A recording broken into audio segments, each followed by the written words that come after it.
मोदी 3.0 का पहला मंत्रिमंडल विस्तार जल्द होने वाला है। कौन मंत्री बनेगा, किसकी कुर्सी जाएगी, किसको सीधे वाइल्ड कार्ड एंट्री मिलेगी, तमाम सवाल हर जगह चर्चा में हैं। इन सारे सवालों के जवाब एक एक करके हम आपको बताएंगे। खबर है कि जो टीम बनेगी उसके लिए सब कुछ तय हो चुका है। मोदी मंत्रिमंडल में कई की छुट्टी होने वाली है, जिनके पास कई विभाग हैं, कुछ के विभाग कम होने वाले हैं। महिलाओं को प्राथमिकता और पिछड़ों पर जोर रहने वाला है और खबर है कि नए चेहरे मंत्रिमंडल में आकर चौंकाने वाले हैं। नरेंद्र मोदी के मंत्रिमंडल में किसकी सीट पक्की है, किसकी कुर्सी जाएगी, कितने नए चेहरों का प्रवेश होगा, कितने पुराने चेहरों की विदाई होगी, किस किस मंत्री का विभाग अब की बदला जा सकता है, पिछड़ों और महिलाओं को क्या बम्पर सीट मंत्रिमंडल में मिलेगी, नरेंद्र मोदी मंत्रिमंडल में फेरबदल की तारीख क्या है, चुनावी राज्य वाला एंगल मंत्रिमंडल विस्तार में कितना दिखेगा। खूब पतंग नरेंद्र मोदी मंत्रिमंडल के विस्तार की तारीख से लेकर मंत्रिमंडल के चेहरों तक पर उड़ाई जा रही है। सोशल मीडिया से लेकर अलग अलग सियासी गलियारों में सब सूत्रों की पतंग उड़ा रहे हैं। पहला सवाल, मोदी मंत्रिमंडल का विस्तार कब होगा, क्या तारीख आ चुकी है?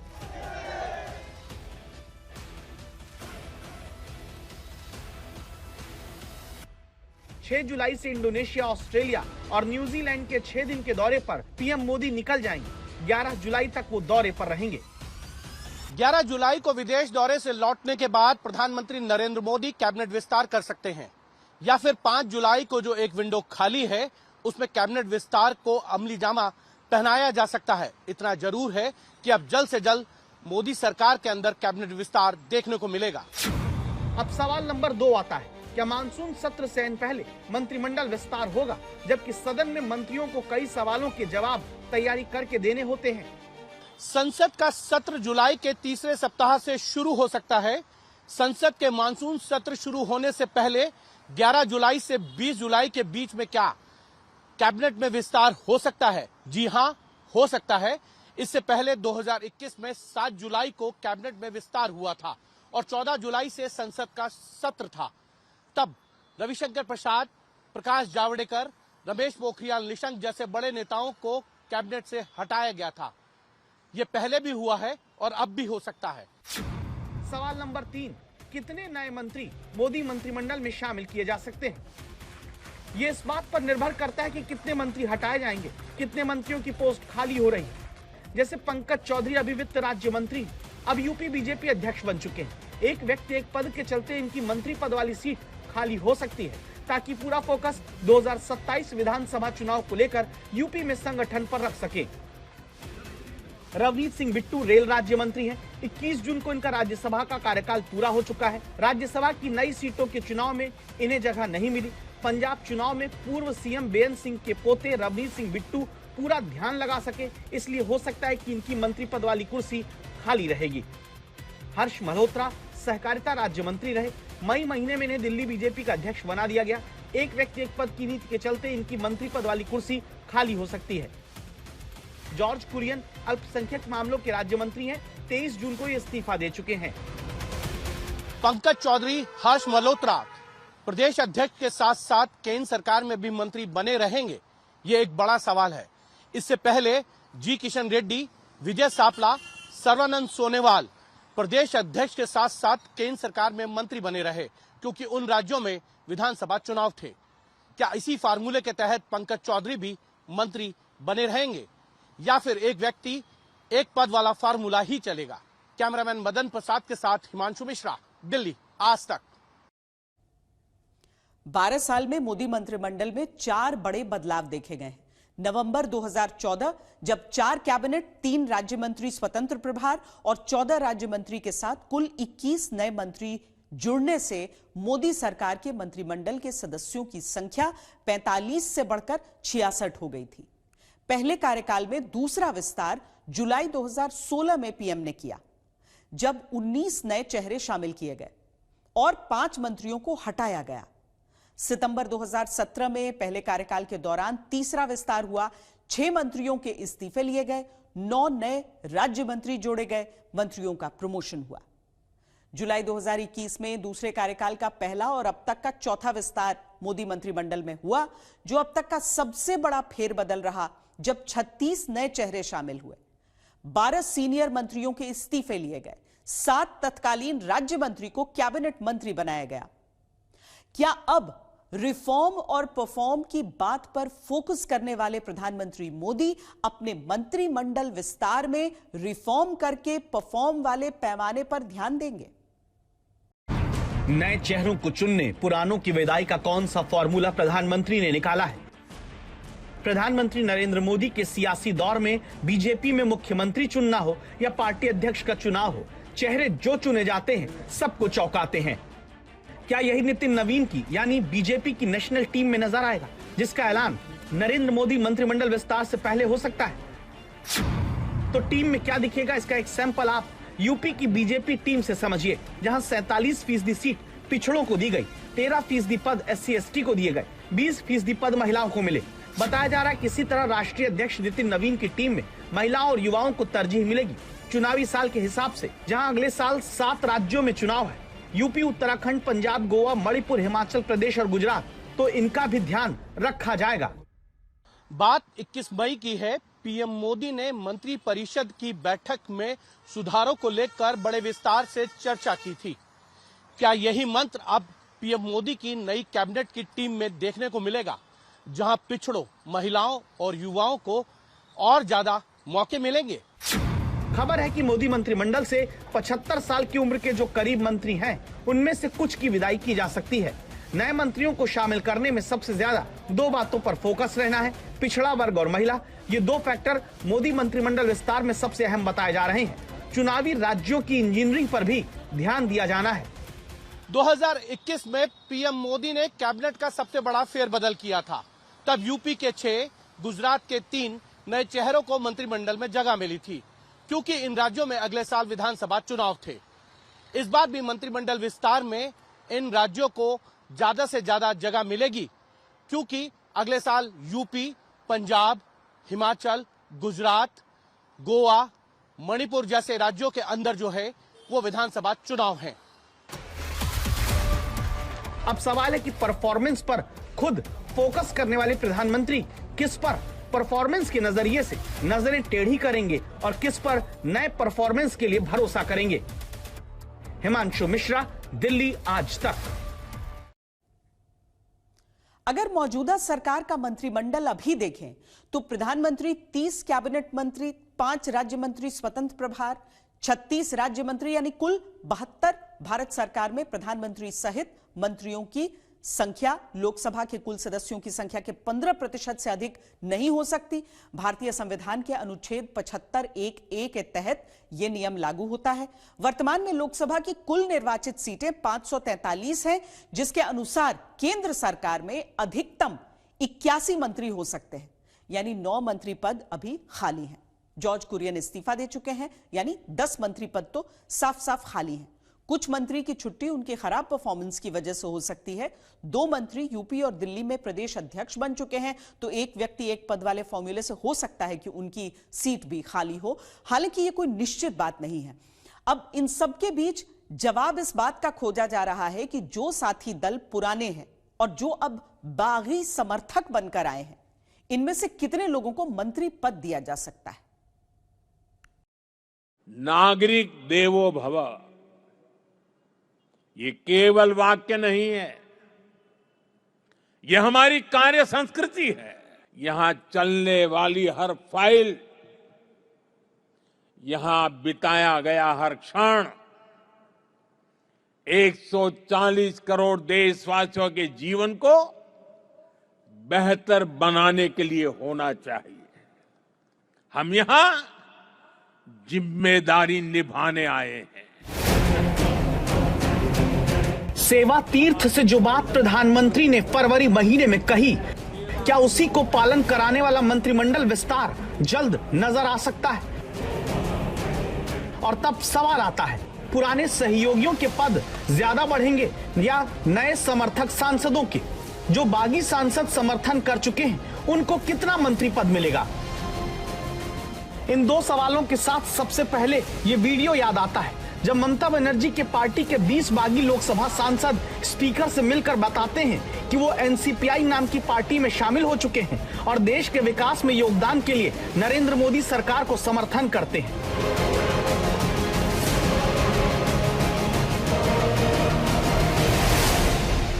हमारा जो एआईटीसी के सांसद थे उनमें से 20 जन हमने अलग से बैठने का चिट्ठी दिया स्पीकर साहब को और हमारे जो सांसद हैं हम 20 अभी नेशनलिस्ट सिटीजन पार्टी के साथ हम लोग मर्ज करके एनडीए के साथ काम करेंगे प्रधानमंत्री नरेंद्र मोदी जी के हमारे अमित शाह जी के नेतृत्व में।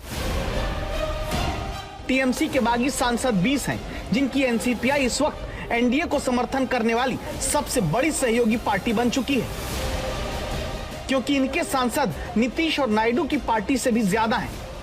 क्या इन बागी सांसदों को मंत्री पद मिलेगा और अगर हां तो वो किसको? काकोली घोष, सुदीप बंदोपाध्याय, शताब्दी रॉय, माला रॉय, यूसुफ पठान, अरूप चक्रवर्ती या फिर बागी सांसद में से कोई और?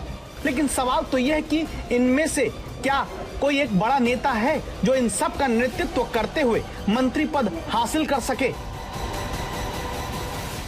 सबकी नजर इस बात पर है कि नए समर्थन देने वाले दल और पुराने सहयोगी दलों में किसकी संख्या ज्यादा मंत्री परिषद में होगी। टीएमसी के 20 बागी सांसदों ने एनसीपीआई में विलय कर स्पीकर को समर्थन पत्र भले ही दे दिया हो, लेकिन स्पीकर का फैसला आना अभी बाकी है। ममता बनर्जी के 20 बागी सांसदों ने एक छतरी के नीचे आकर एनडीए को समर्थन तो दे दिया है, लेकिन अभी यह तय नहीं हुआ है कि इनमें नेता कौन है। तो क्या लीडरशिप साफ ना होने वाला सियासी संकट केजरीवाल का साथ छोड़कर राज्यसभा में बगावत करके बीजेपी में शामिल हुए राघव चड्ढा समेत 7 सांसदों पर भी रहेगा? आज हम एक ऐसे मोड़ पर खड़े हैं कि हमारे पास सिर्फ 2 ही ऑप्शंस थे, 2 विकल्प थे। या तो हम राजनीति छोड़ दें और पिछले 15-16 साल जो हमने सार्वजनिक जीवन में काम किया उसे त्याग दें, या फिर हम अपने अनुभव को, अपनी स्किल्स को, अपनी पूरी ऊर्जा और एनर्जी को लेकर पॉजिटिव पॉलिटिक्स करें। लेकिन जो सांसद राघव चड्ढा के साथ टूट कर आए उनको लेकर भी प्रश्न यही है कि इनका लीडर कौन है, कौन बड़ा है जिसे जगह मंत्रिमंडल में अगर देनी हुई तो दे दी जाएगी। स्वाति मालीवाल ने राघव चड्ढा के साथ आए सांसदों से पहले ही अपनी लाइन तय कर ली थी। ऐसे में कहा नहीं जा सकता कि राघव चड्ढा ही सबके नेता हैं। अब देखना यह है कि केजरीवाल का पाला बदलने वालों में किसको मंत्रिमंडल में जगह मिलेगी। ये सवाल अभी भी कायम रहने वाला है। इस बीच 6 चेहरे और देख लीजिए जो जून के महीने में पलटी मार चुके हैं। उद्धव ठाकरे की पार्टी छोड़कर शिंदे वाली शिवसेना में शामिल हुए, जिनकी पार्टी की ताकत बढ़ने पर मुहर खुद गृह मंत्री अमित शाह तक लगा चुके हैं। पहले शिंदे जी के पीछे शिवसेना शिंदे गुट कहना पड़ता था, अब कोई गुट बचा नहीं है, एक ही शिवसेना हो गई है। खुद बगावत करके सत्ता मजबूत पाने वाले एकनाथ शिंदे की ताकत को और बागियों ने बढ़ा दिया। लेकिन नरेंद्र मोदी मंत्रिमंडल में क्या शिंदे के खाते में नए मंत्री पद वाली ताकत बढ़ेगी? शिंदे शिवसेना के अब 13 सांसद हो चुके हैं जो जेडीयू से ज्यादा हैं। मंत्री परिषद में जेडीयू के कोटे से एक कैबिनेट और एक राज्य मंत्री है। सवाल यह है कि शिंदे की पार्टी का कोटा क्या बढ़ाया जाएगा? अगर बढ़ाया जाएगा तो पुराने सांसदों में से क्या किसी को जगह मिलेगी या फिर नए बागी जो सांसद शिंदे ग्रुप में शामिल हुए हैं उनको जगह मिलेगी? इस पर अभी धर्म संकट बना हुआ है। एनडीए के बड़े सहयोगी दल का मंत्रिमंडल में अभी हिस्सा देखें तो जेडीयू से मंत्री 2 हैं, एक कैबिनेट और एक राज्य। टीडीपी से मंत्री 2 हैं, एक कैबिनेट और एक राज्य। शिवसेना से केवल एक मंत्री है, राज्य मंत्री स्वतंत्र प्रभार। तो क्या पुराने सहयोगियों की पावर मंत्रिमंडल विस्तार में बढ़ सकती है? टीडीपी और जेडीयू भी चाहेंगे कि कैबिनेट विस्तार में मंत्रिपरिषद में उनका कोटा बढ़े। अजीत पवार की पार्टी भी चाहती है कि मंत्रिपरिषद में उनको जगह मिले। इन सभी सवालों को लेकर चर्चा चल रही है। चुनौती ये है कि पुराने साथियों को ज्यादा मौका दिया जाए या फिर नए साथियों को। अब तक मोदी सरकार के 2 कार्यकाल में जो मंत्रिमंडल विस्तार हुए, तब बीजेपी खुद अपने दम पर बहुमत वाली सरकार चलाती आई। सहयोगियों को सम्मान और पद जरूर दिया गया, लेकिन अब की बार एनडीए सरकार का वो मंत्रिमंडल विस्तार है जहां सहयोगियों की सियासी ताकत भी बीजेपी के लिए जरूरी है। ऐसे मंत्रिमंडल फेरबदल में क्या चुनौती पुराने साथी बनाम नए साथी के बीच सामंजस्य बनाने की भी होगी? हिमांशु मिश्रा, दिल्ली आज तक। मोदी मंत्रिमंडल में कहा जा रहा है कि विस्तार के दौरान नई सोशल इंजीनियरिंग भी देखने को मिल सकती है, जहां महिला, युवा और ओबीसी इन 3 कैटेगरी में खासकर चेहरों को चुनकर जिम्मेदारी दी जा सकती है। मोदी 3.0 के मंत्रिमंडल विस्तार में इस बार कितने युवाओं को मौका मिलने वाला है? हमारे पास आज दुनिया का बहुत ही महत्वपूर्ण टैलेंट पूल है, युवा टैलेंट पूल है, जिसके पास सपने भी हैं, संकल्प भी है, सामर्थ्य भी है। जल्द होने वाले मोदी मंत्रिमंडल विस्तार में अब की बार कितनी महिला सांसद शपथ लेंगी? इस देश की कोई भी महिला, चाहे उसकी जाति कोई भी हो, कुछ भी हो, मुझे उसे सशक्त करना है। 12 साल में 5वीं बार, तीसरे कार्यकाल में पहली बार मंत्रिमंडल में होने वाले फेरबदल में पिछड़े वर्ग के कितने सांसद मंत्री बनेंगे?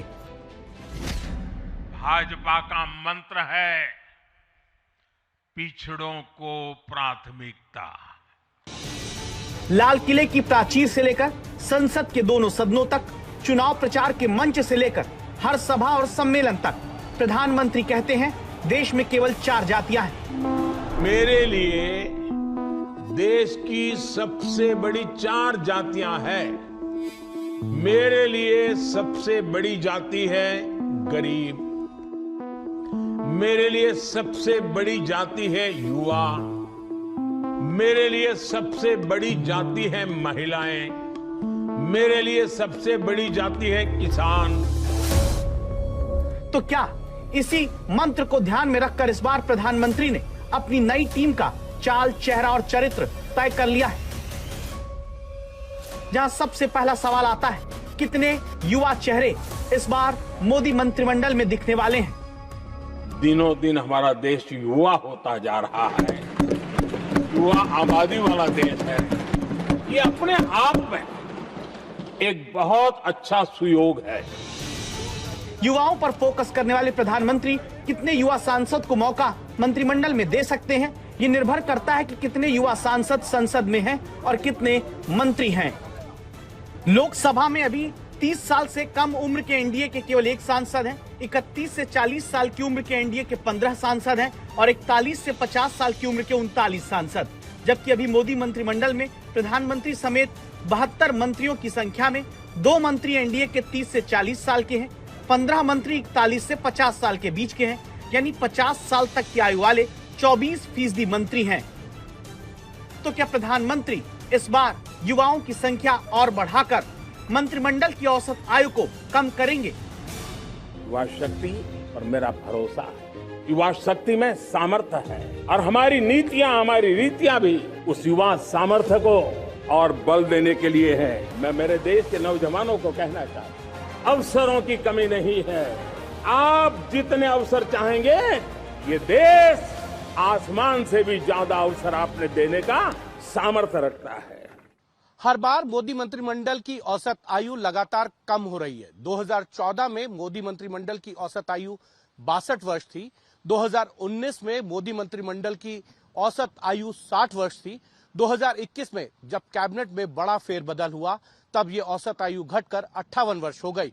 2024 में ये औसत आयु कायम रही।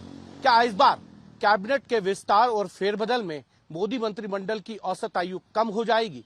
क्योंकि 2047 में विकसित भारत पर काम करने के लिए पीएम मोदी सबको प्रेरित कर रहे हैं और चर्चा यह है कि इस बार ज्यादा से ज्यादा मौका युवाओं को दिया जाएगा। इसी हफ्ते सरकार ने भारत के विदेश सचिव विक्रम मिस्री को 1 साल का विस्तार देने का फैसला किया है। ये अच्छा काम करने का नतीजा होता है, लेकिन क्या ऐसा ही विस्तार मंत्री भी पाएंगे, जहां कहा जा रहा है कि कुछ मंत्रियों को उनकी खराब परफॉर्मेंस की वजह से हटाया जा सकता है या विभाग कम हो सकते हैं? और तब सवाल आता है कि खाली पदों पर या जो विभाग अब बचेंगे उनमें महिला सांसदों को मौका मंत्री पद पर मिल सकता है। क्या प्रधानमंत्री खुद अपने ही रिकॉर्ड इस मामले में तोड़ेंगे?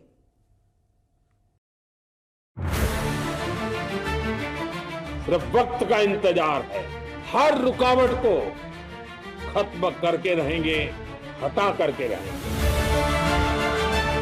कल हमारे पास संख्या बल नहीं था, लेकिन इसका मतलब ये नहीं है कि हम हार गए। महिलाओं को 33% आरक्षण देने के लिए जो प्रधानमंत्री मोदी कहा जाता है कि इस वक्त संसद में बिल पास कराने के मकसद से जरूरी 2/3 सांसद तक इकट्ठा करने में जुटे हैं, क्या वो आपकी मंत्रिमंडल विस्तार में महिलाओं को इतना मौका दे सकते हैं जिसके बाद विपक्ष के दांव धरे के धरे रह जाएंगे? इस विश्वास के साथ अपने इस बेटे को, अपने इस भाई को दिल्ली भेजा, उस विश्वास को बढ़ाने वाला एक और काम आपके इस भाई ने दिल्ली में किया है। विधानसभा से लेकर लोकसभा तक महिलाओं को प्रतिनिधित्व मिले, प्रतिनिधित्व बढ़े, ये मोदी की गारंटी। तो क्या मंत्रिमंडल विस्तार में महिला कोटे को इस बार बड़ी गारंटी प्रधानमंत्री देने वाले? जहां इस वक्त महिला सांसदों की ताकत देखें तो महिला सांसद लोकसभा में कुल 75 हैं और राज्यसभा में 38, यानी कुल संख्या 113। इनमें बीजेपी की लोकसभा में 31, राज्यसभा में 20, यानी कुल 51 महिला सांसद। एनडीए की 37 लोकसभा में महिला सांसद हैं, 21 राज्यसभा में, कुल ताकत 58 महिला सांसद की। अभी का अगर हम आंकड़ा देखें तो कुल 7 महिला मंत्री मोदी मंत्रिमंडल में हैं, जिनमें 2 कैबिनेट, 5 राज्य मंत्री हैं। बीजेपी की 6 महिला मंत्री हैं, एक सहयोगी दल अपना दल से अनुप्रिया पटेल मंत्री हैं।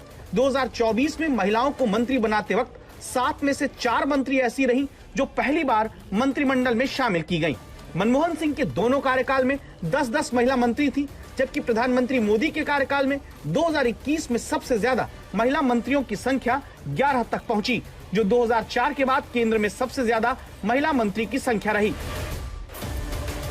इस वक्त निर्मला सीतारमण के पास वित्त मंत्रालय है, अन्नपूर्णा देवी के पास महिला एवं बाल विकास मंत्रालय है, शोभा करंदलाजे जो कर्नाटक से आती हैं सूक्ष्म लघु मध्यम उद्यम मंत्रालय में राज्य मंत्री हैं। रक्षा खडसे 2024 में मंत्रिमंडल में शामिल दूसरी सबसे युवा मंत्री हैं, युवा मामले और खेल मंत्रालय में राज्य मंत्री हैं। अनुप्रिया पटेल स्वास्थ्य एवं परिवार कल्याण राज्य मंत्री की जिम्मेदारी संभाल रही हैं। धार से सांसद सावित्री ठाकुर महिला बाल विकास मंत्रालय में राज्य मंत्री हैं। गुजरात से लोकसभा सांसद नीमूबेन बभानिया उपभोक्ता मामले खाद्य सार्वजनिक वितरण मंत्रालय में राज्य मंत्री हैं। अब इन 7 के साथ और कितने महिला चेहरे मंत्रिमंडल विस्तार में मौका पाएंगे या फिर इन चेहरों में भी कुछ फेरबदल होगी? पीएम मोदी की सोशल इंजीनियरिंग में जातियों को जोड़ना ही नहीं बल्कि महिला, युवा, पिछड़ों और दलितों को साथ लेकर आगे बढ़ना है। संसद के इस मानसून सत्र में सरकार महिला आरक्षण से संबंधित संविधान संशोधन बिल को किसी भी हालत में पास कराना चाहती है। इसीलिए प्रधानमंत्री नरेंद्र मोदी इस मंत्रिमंडल विस्तार में महिलाओं को ज्यादा से ज्यादा मौका देकर एक बड़ा संदेश देना चाहते हैं।